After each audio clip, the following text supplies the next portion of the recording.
अपना ध्यान सम्मुख विराजमान श्री श्री 108 श्री परमहंस महान विभूतियों की ओर लगाते हुए और अपनी मुख रसना को पवित्र करने हेतु एक बार ऊंची और मीठे स्वर में बोलिए जयकारा बोल मेरे श्री गुरु महाराज की जय। बोलो साचे दरबार की जय। बोलो श्री सतगुरुदेव भगवान की जय। गुरुमुखों, हर एक चीज़ का कोई ना कोई लक्ष्य होता है। इस संसार में आने का, मानुष तन को पाने का जो लक्ष्य है वो असल में तो यह है परमपिता परमात्मा की बंदगी करना। लेकिन जब कोई भी इंसान अपने लक्ष्य से भटक जाता है तो वह ज़िंदगी में कभी भी आगे नहीं बढ़ पाता, तरक्की नहीं कर पाता। एक विद्यार्थी का लक्ष्य होता है कि अच्छी पढ़ाई पढ़ के अच्छी डिग्री को प्राप्त करना, लेकिन जब वह अपने लक्ष्य से भटक जाता है तो वह अच्छी पढ़ाई और डिग्री प्राप्त नहीं कर पाता। इसी तरीके से मनुष्य का भी एक लक्ष्य होता है, इस मानुष तन को पाकर परमपिता परमात्मा की बंदगी करना। लेकिन जब यह परमात्मा की बंदगी नहीं करता तो यह अपने लक्ष्य से भटक जाता है। एक बार की बात है, एक गांव में एक आदमी था। वह काम की तलाश कर रहा था तो वह एक सेठ के घर में गया। उस सेठ को कहा उसने कि मुझे काम की ज़रूरत है, क्या आप मुझे काम बता दोगे? सेठ ने कहा ठीक है। यहाँ पर सेठ ने फिर उसको काम समझाया कि यहाँ पर ये करना है, वहाँ पर वो करना है, इस चीज़ को ऐसे बनाना है, इस चीज़ को खाने को ऐसे बनाना है। तो उसने कहा ठीक है सेठ जी, मैं समझ गया। फिर सारी चीज़ों के बाद सेठ ने उस आदमी से पूछा कि तुम्हें सब कुछ समझ तो आ गया ना, कौन सा काम कैसे करना है? तो सेठ जी ने कहा कि समझ गए तुम सारी चीज़ें, कैसे कौन सी कहाँ करनी है, कोई दिक्कत तो नहीं? तो उस आदमी ने कहा सेठ जी मैं सब कुछ तो समझ गया हूँ, लेकिन मेरे साथ एक चीज़ है कि मुझे भूलने की बीमारी है। चलो सेठ जी ने कहा चलो ठीक है, भूलने की बीमारी है तो कोई बात नहीं, थोड़ी बहुत तो हर कोई इंसान भूल ही जाता है कुछ ना कुछ, तो वो कहीं को तुम भूलोगे तो हम तुम्हें बता देंगे।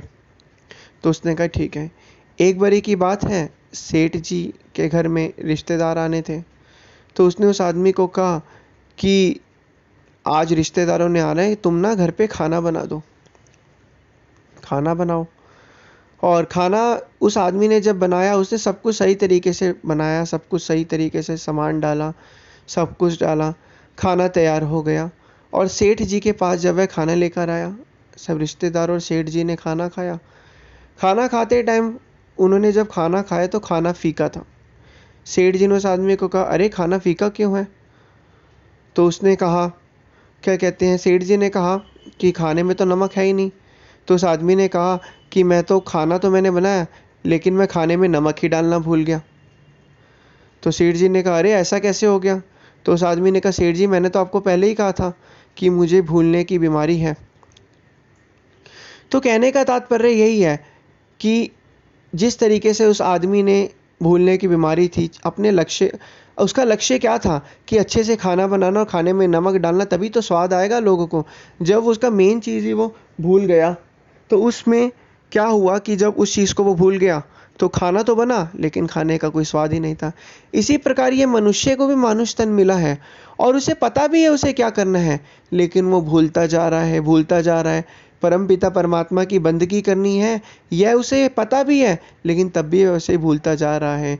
सेठ जी की तरह, जैसे सेठ जी ने कहा कि जब भी तुम कुछ बोलो तो मैं तुम्हें याद दिला दूंगा, लेकिन यहाँ पर तो मनुष्य को संत महापुरुष याद भी दिला रहे हैं, तब भी उसे ये समझ ही नहीं आ रहा कि जो श्वासों की पूंजी है उसके अंदर नाम, भजन सुमिरन आदर नाम के मोती को भरना है, लेकिन उसे यह समझ ही नहीं आ रहा, वो तो भूलता ही जा रहा है।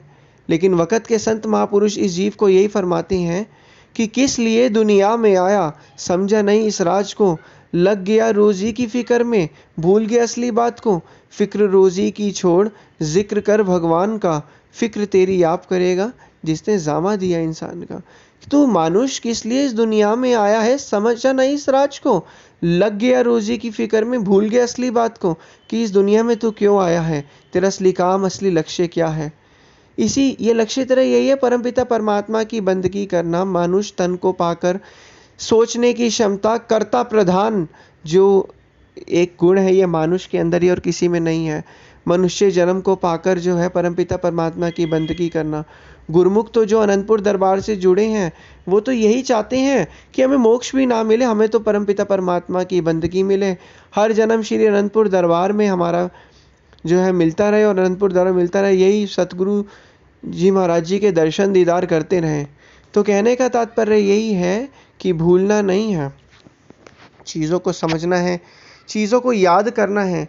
जितना जितना हम चीज़ों को याद करेंगे, चीज़ों को भूलेंगे नहीं, उतना उतना हमारे जो है अंदर ही अंदर, हमारे अंदर जो है भक्ति के भाव, श्रद्धा के भाव पैदा होते रहेंगे।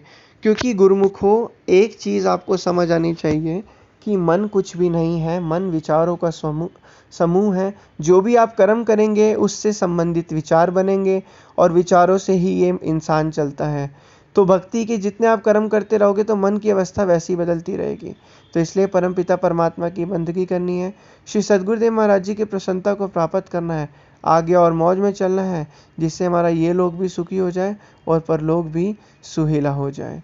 बोलो जयकारा बोल मेरे श्री गुरु महाराज की जय। बोलो साचे दरबार की जय। बोलो श्री सद्गुरुदेव भगवान की जय।